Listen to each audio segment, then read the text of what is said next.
right? It's one thing if you hit it in the fairway. Yep. It's another thing if you hit it in this crap, right? This is long and thick. Yeah, real. So the first question, right, is how's my lie? Pretty terrible. Yeah, it's pretty deep. Right?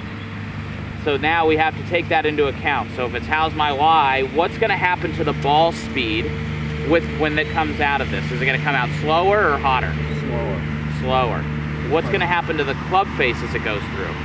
That's a good question, because everybody says it closes and mine seems to open. Yes, but it does close because what happens is technically the club head hits the rough, snaps the hosel over, and it rips left.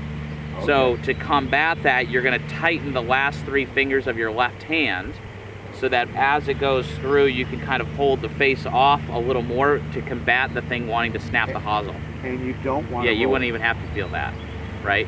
So you're going to tighten the last 3 fingers to make it so you could even have the club set a tick open to kind of playing for the club, kind of shutting down through this long rough.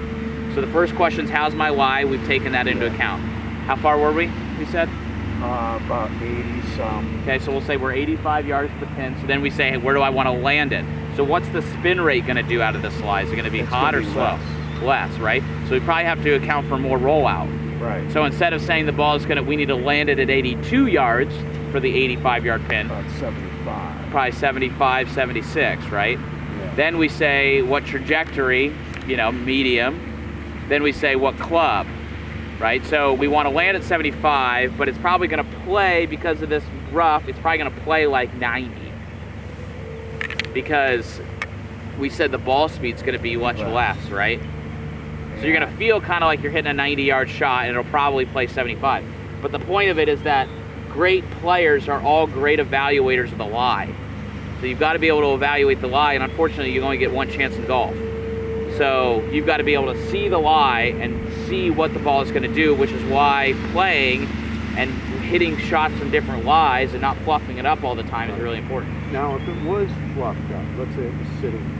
If it was fluffed up, then the spin rate would drop. So instead of landing at 82, you might land it at 80. Okay. But then you probably could just play it like 80 because the ball's gonna. And then if it's kind of, sometimes you get them where they're like half down, and then those come out as flyers because the club will hit the ball okay, but the ball will come out with no spin, and then it'll fly further. And that's because of the grass and all that. Right. So you got to, or if it's down grain, or if it's into the grain, or side grain. There's all these different variabilities. And would I try to swing steeper on something? You'll definitely try to feel a little bit more weight left. Yeah. Your stance will probably be a tick open, and the ball will be about 2 more balls back, because you want to feel steeper, like you're taking a divot in China, so that your club can cut the fibers of the grass to get the ball to shoot out. Okay. Now that makes sense. You wouldn't want to feel too shallow, because then if it's too so shallow, much more grass than the club will be more even prone to flip over. So on this one, you might feel like you're trying to hit a little bit of a pull cut in a sense.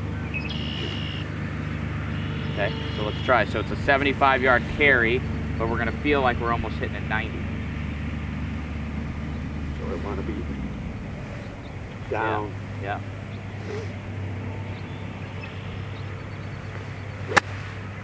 Great shot. 75. There's your roll. And there's your birdie putt. So if you want more free tips and free content, visit us on all of our social media content on Instagram, Twitter, and Facebook, and be sure to go check out thegolfroomeverywhere.com.